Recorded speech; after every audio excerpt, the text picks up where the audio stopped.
Welcome to another adventure, Benton Odyssey, and hope you will enjoy. All right, welcome back. So we are here at DeSoto Park to check out one of the old military forts. It looks like there's some beach access, so we're gonna take a look around at the fort first and then check out the beach. So come along and enjoy our adventure.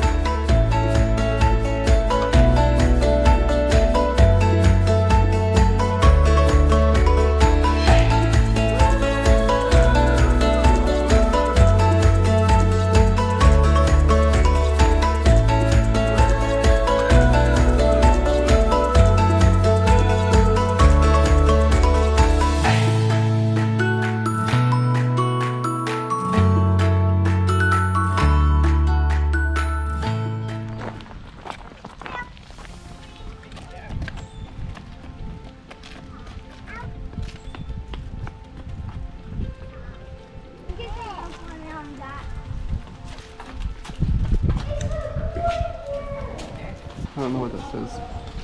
Something. The ammo room. Not sure.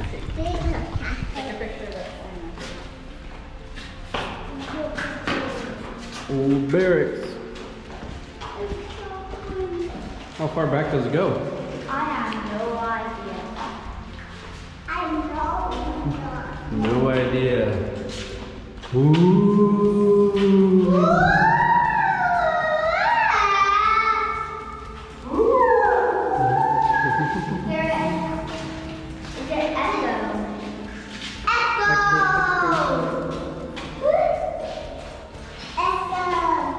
Pretty cool.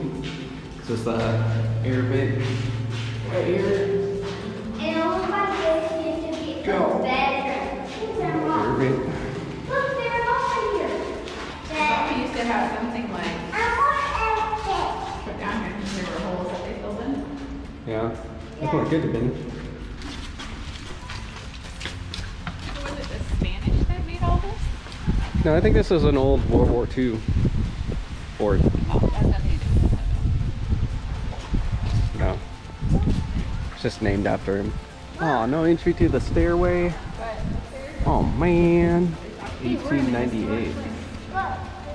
Dynamo room, that's what that sign said back there. The Hornsby Ackroyd oil engine was used inside the dynamo room of Battery Lady. Provide electricity to fire and the mortars. Y'all have any And power questions? the searchlight located between the battery and the beach and for general lighting. That information is for the first two rooms you saw, the bars on the windows. The first two? Yeah, Right. that was the actual dynamo room. Oh, okay. These two rooms here are the shell room and gunpowder room.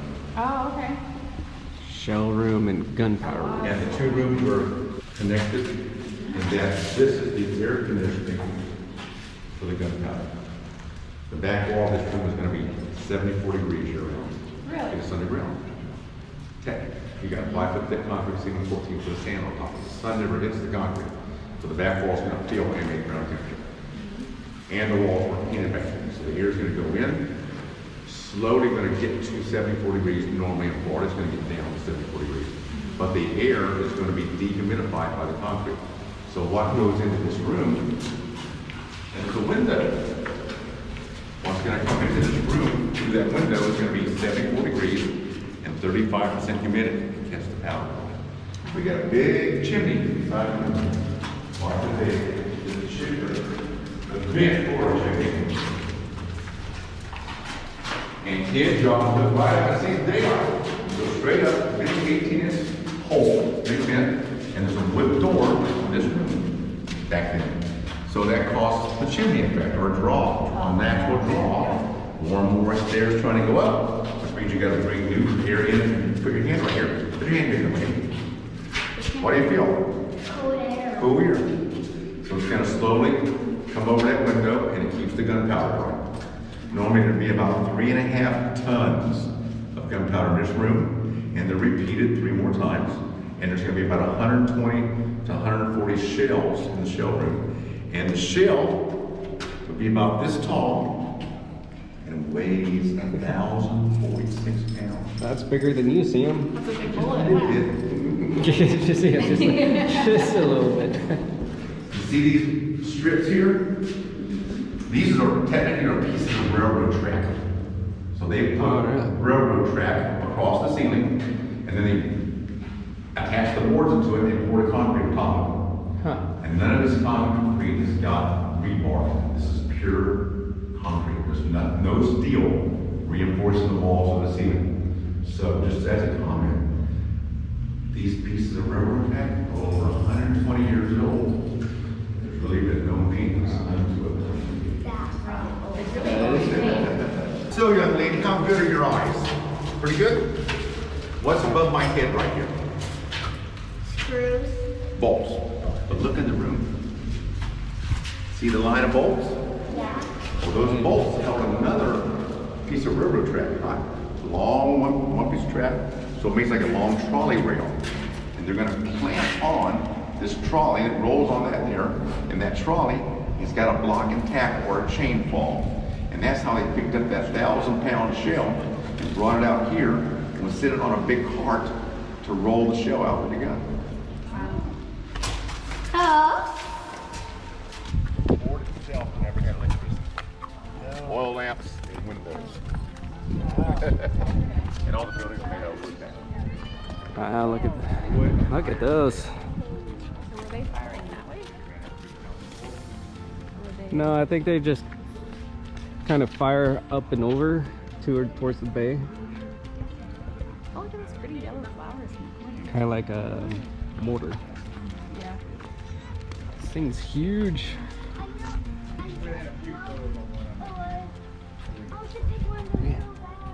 There's a pretty prickly pair of flowers on it and everything. Sam, what do you think of this big gun? Cannon. Big cannon. What do you think of it? It's big, huh? Yeah, Dad. Did your grammar right. Right. Makes big explosions. And very, very loud now. Just imagine That. going in there. See the grooves of the barrel? Oh, Just stick in there. build it, Ellie. Does it go back and forth? You know why those grooves are in there? Why? Because when the bullet's in there, it comes out, and these grooves help spin the bullet as it comes out. Yeah. You look inside the barrel and look at the grooves. The grooves don't go in straight.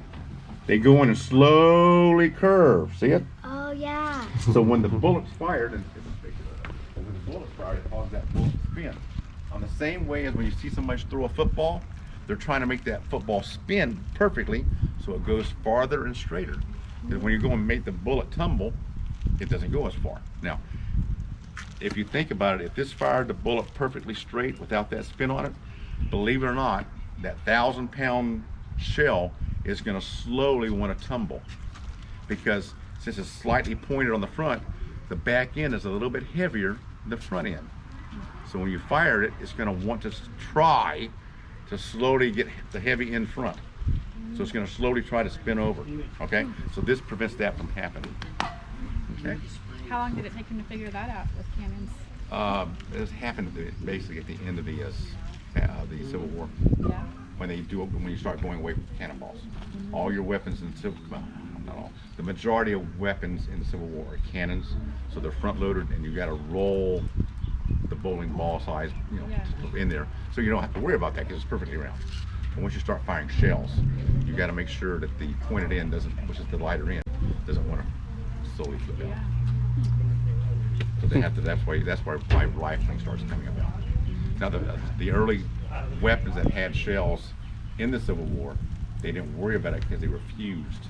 They're designed to be fired, and 3 seconds later or 2.5 seconds later they detonate.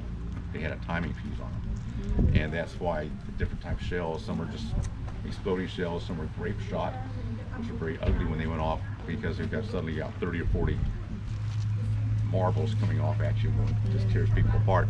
But they weren't overly worried about it. We're still worried more cannibal type thing. But once they go to what I call the shell that's this tall, then you start worrying about it, because the impact, you need that pointed tip to penetrate. Right. This shell was not an exploding shell, it was a big slug. So it was just solid steel.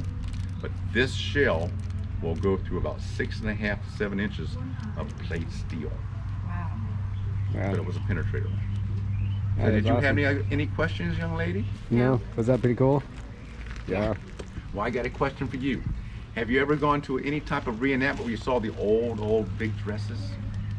You know, I'm talking about that kind of like the dresses you see in Beauty and the Beast, the big, huge bell type dresses. You know what I'm talking about, though, right?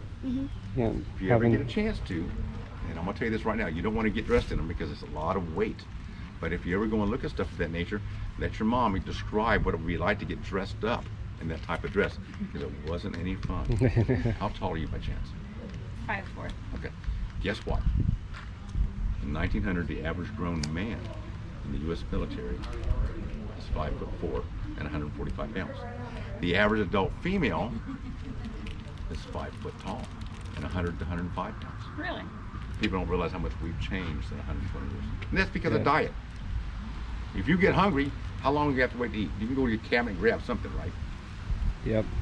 Unfortunately, it might be a Twinkie. But there's something available to eat. Is what I'm getting at, They right? wish if it was a Twinkie. Back then, if you wanted something sweet, you had to bake it or cook it the day before or that morning.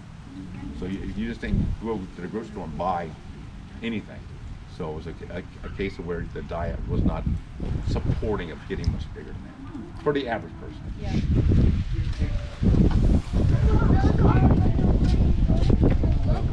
Wooden doors of the base. Look like someone locked it up. Firing room. Yeah. Does remind me a lot of Fort Stevens. This one's been maintained a whole lot better. Yeah, that's for sure. Built better. Oh look, lots of different photos. What is this? Fort Dade. Oh, is that like an old Picture. the Indians? Tokugawa Indians lived here from 1000 AD to approximately 1500 AD in archaeological terms. The Tokugawa Indians, which occupied Molokai and other barrier islands, belonged to the Safe Harbor culture period. Their diet consisted mostly of seafood, wild plants, and occasional game animals. They traveled the Pinellas Peninsula by dugout canoes. In and around Molokai, Indian middens what's a midden? If you know, comment below. Have been identified. A kitchen or shell midden is a shell. Oh, it tells you what it is. A kitchen or shell midden is a shell mound where empty shells were discarded by the Indians because it was their place of work and food preparation. It was their kitchen. Village middens contain artifacts, usually small bits of charcoal, fish, and animal bones, broken pottery, and shell tools. That's a pretty building. There. The hospital. The hospital. That is pretty small, Oh, the water tower? Oh, that's a pretty cool water tower. Oh, and this is what it would look like if these guns were actually in operation. All the rest of the gun crew waited in the ammunition truck to start the firing sequence all over again. Here's the hospital quarantine room. The quarantine Our room. building. Look at that shit.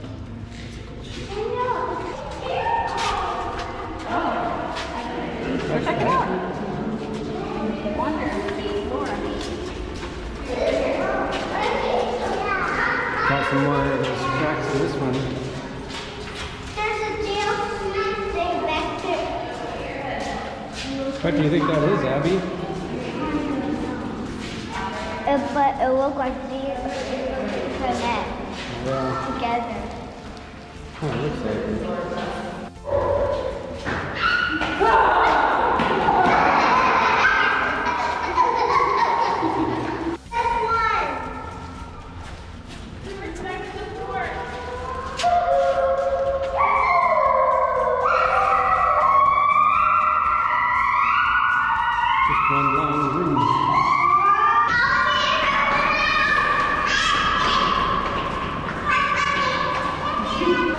kids are having a lot of fun.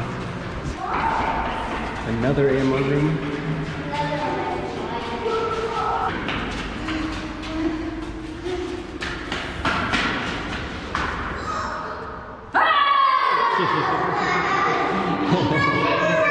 Okay, Siam.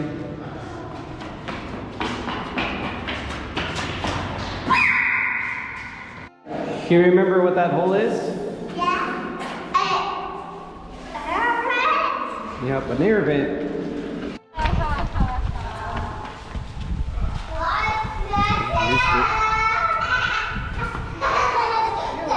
Uh-oh, you guys are locked in. Can't get out. It's out. Look out. Who's going to be the first up? Not Abby, because she's not going. Stop it, Dad. Here we go. Rocky Balboa time. Dun dun dun dun dun dun dun dun dun dun dun dun dun dun dun dun dun dun. Yeah! Daddy wins. Yo, Adrian! I did it! Oh, my legs are cramping. Come on, Sam, you can do it. Oh, look at that view. Let's go to the beach. Wow. You're almost there, Sam. You can make it. Made it. Yeah. Don't fall down backwards. This is a pretty view. Oh, look. It's all the vent stacks.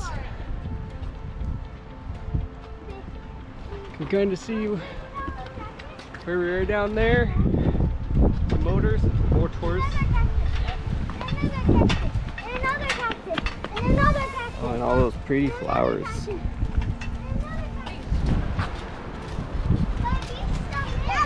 Dad, look. I'm looking. Nice. Probably won't be able to see it, but we did see a dolphin just right over here. Just right in the waves. Probably definitely won't be able to see it in the camera. Can you see out where those people are? But we were able to spot it. Kind of by that little tower. Whatever tower that is.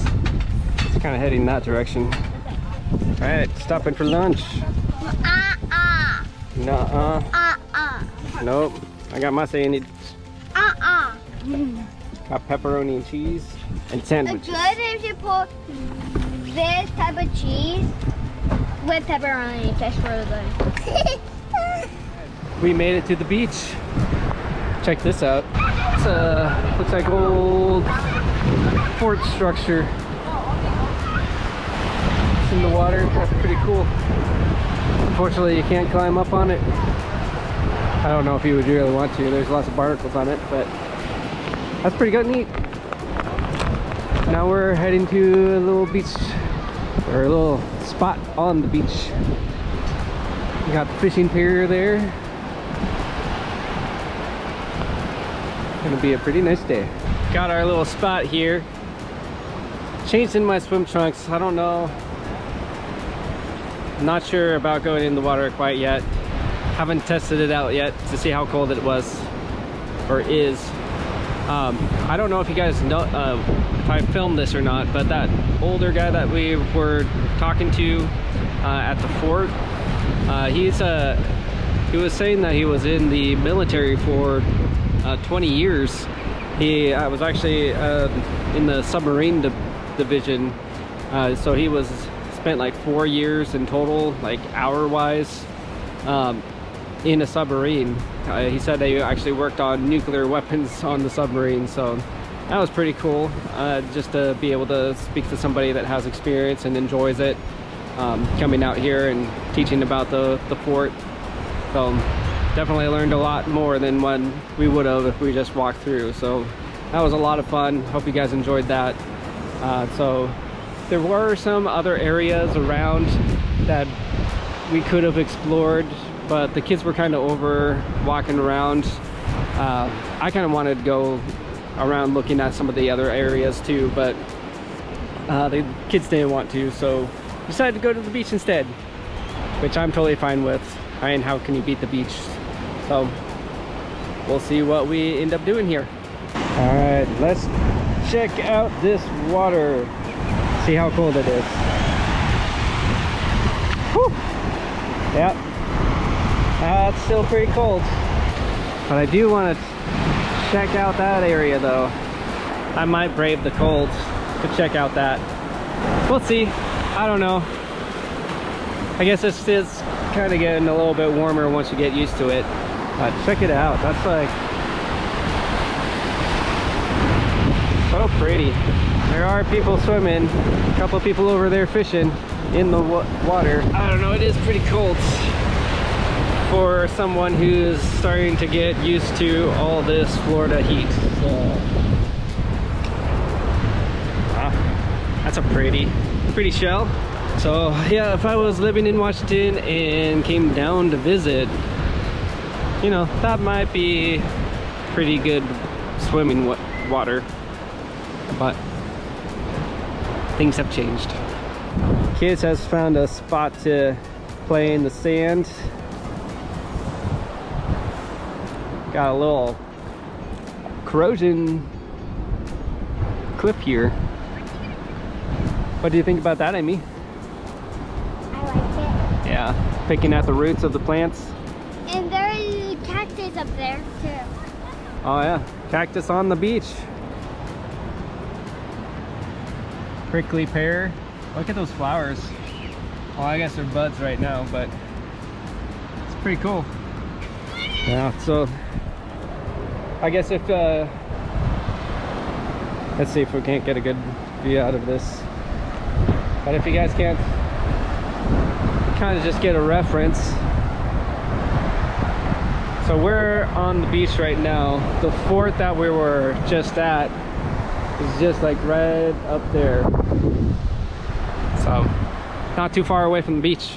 Kind of a cool place. Really does remind me of Fort Stevens up on the Oregon coast by the Columbia River.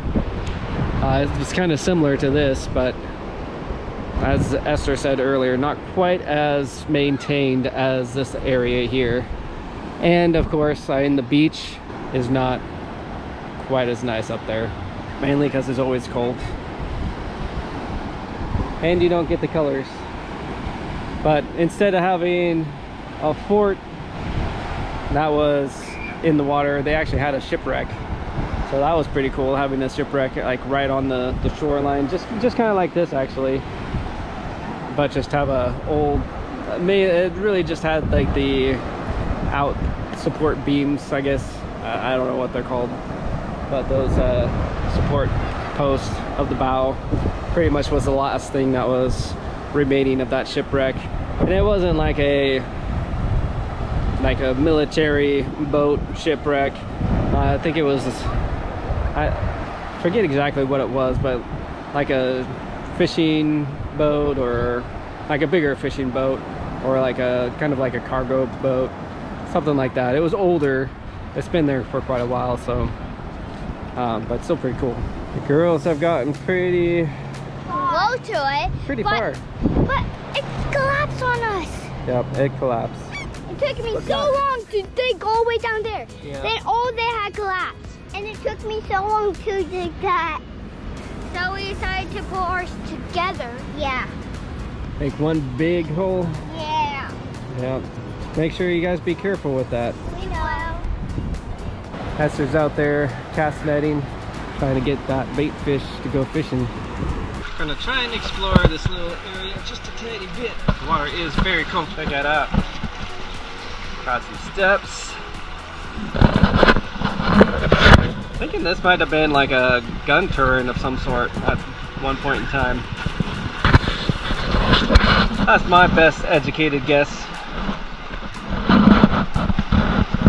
This is the biggest portion of it. Nice. Alright. Well, you're technically not supposed to get on top of that stuff, so let's try and find a different way around. Oh, there's another one. Yeah, probably two gun turrets at one point in time, right on the beach. It starts getting deep right there. Gonna have to go further into the water. I'm not sure about this. It's very rough right now. I'm not gonna brave it right now. Maybe if the water was warmer and it was hotter out.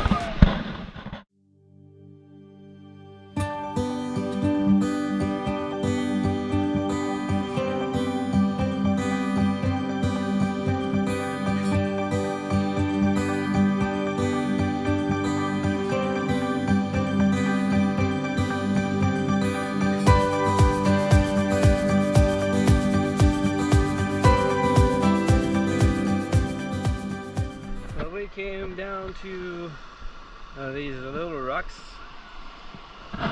Well, big rocks. Take a look at it. Apparently you cannot climb and you cannot swim. Just silly. So we can look around them. See if we can't find anything.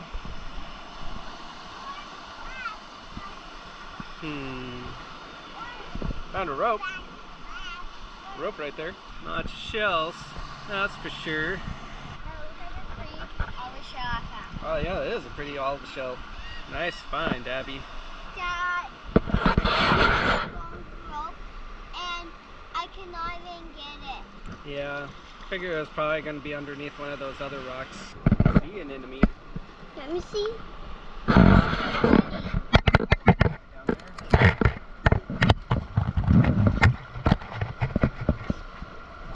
They won't have eggs, I think. Is it all white things, Abby? Abby, is it all white things? No,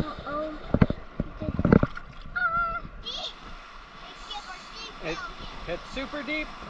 Well, we came back, or came further from those rocks that were just right over there to this little part of the beach. Kind of cool. There's like a little pool area almost, but out of salt water.